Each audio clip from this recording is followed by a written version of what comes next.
As I mentioned earlier, every box has 4 sides, and the border, margin, and padding syntax in CSS allows you to set properties for all 4 sides equally or independently.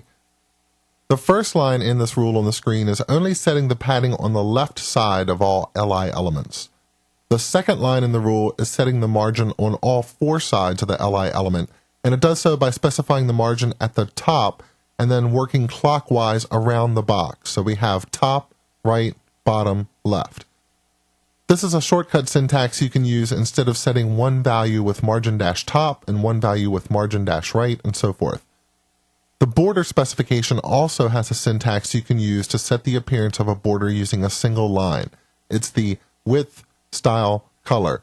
So the third line in this rule will give us a solid black border with a width of 3 pixels. And notice this is only the border bottom, so you can set the border appearance on the 4 sides independently also. The side of the box that you target with all of these rules will always be one of top, right, bottom, or left. Let's use this syntax in our demo page.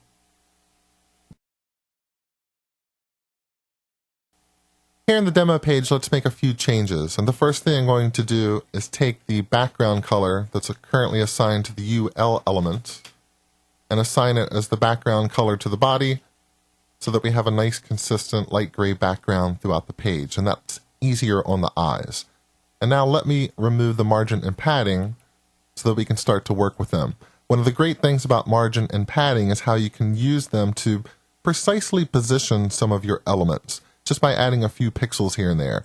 Without padding, without margin, everything just goes to the top of the window. It's flush against the sides of the window. I do want to add a little bit of space back in there, but not as much as we had. So let's just have a margin of 5 pixels on all 4 sides, and that pushes the elements a little bit away from the sides and a little bit away from each other. And with the padding, I want to do something a little bit different. I want some more padding on the left side of the box to push that content away from the border, but I'm not so concerned about the other sides. From the top, let's just say 3 pixels. The right and bottom I don't care about, so I'll just say 0 and 0. But from the left, let's use a 10 pixel padding on the left to push those elements further away from the left-hand side of the box.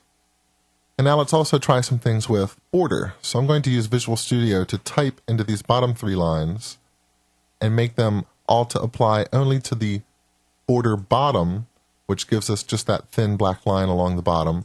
But I know now that I can shortcut this style, and I can just say border bottom is going to be a 3 pixel solid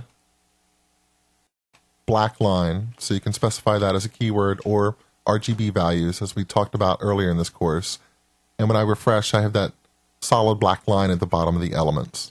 And I want to do something a little bit different for the left border.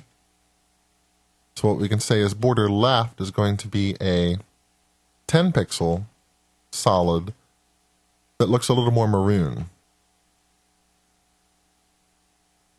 And now what we have is a bit of an interesting effect where the border is actually going to call attention to these 4 list items.